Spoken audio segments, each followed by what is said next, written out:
La grande idée en ce moment qui domine dans le champ de l'économie mondiale, c'est l'idée que l'Afrique est un continent en développement, qu'il y a une super croissance sur le continent africain, donc ce sont un peu ces idées clés en fait qui reviennent constamment, et donc que le continent est un espace dans lequel il faut absolument investir. Et ces investissements passent aussi par une manière de produire l'information, de contrôler l'information, et toutes ces instances de contrôle de l'information par des grands groupes, qui plus est français, sachant que là aussi, la France continue à avoir une histoire compliquée avec le continent africain, je pense qu'on peut rien en attendre, puisque un des enjeux, ça va être de savoir, est-ce qu'on peut encore penser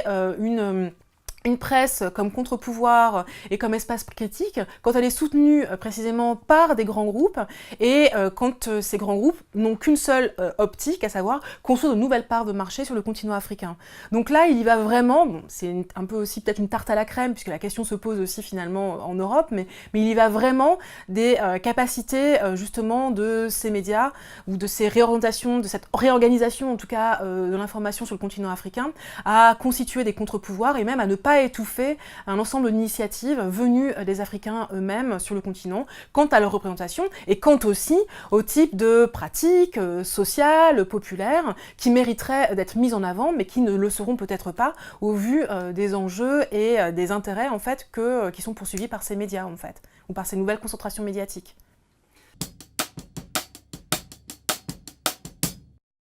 J'aime énormément le travail de Mawena Yewuesi, donc c'est une jeune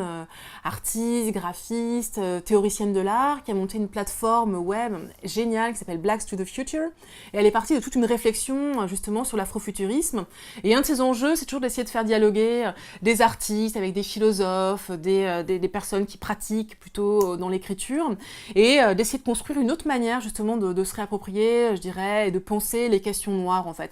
En déracialisant la question noire, il me semble, enfin, c'est comme ça que je lis son travail, mais en s'ouvrant à d'autres palettes de créativité qui ne sont pas encore très très présentes dans l'espace national français. Dans les personnes vraiment importantes aussi de la diaspora, je pense toujours une femme. Je suis assez sensible au travail de l'artiste Pascal Obolo,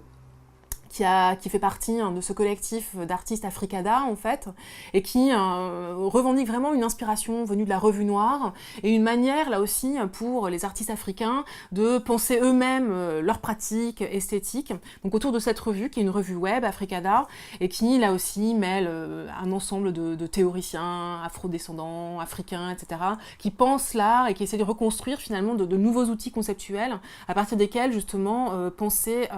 l'art, les productions en tout cas du continent, les productions artistiques contemporaines sur le continent. Ensuite, il y a aussi d'autres personnes. Bon, moi, je me sens très proche de quelqu'un comme Felwine Sarr. Donc là aussi, dans le champ des réflexions théoriques, philosophiques, tout comme Achille Mbembe, par exemple, sont des gens qui sont extrêmement importants pour pour reprendre toute une tradition théorique, critique, mais qui soit de création, produire de nouveaux concepts, opérer un nouvel espace de création conceptuelle, en fait, qui est aussi, comment dirais-je, qui questionne, en fait, l'institution universitaire, en tout cas telle que moi je la connais, et qui invite toujours les individus à réciter, à répéter un passé, une histoire, un type de canon philosophique. Et là, je pense que tout ce travail théorique,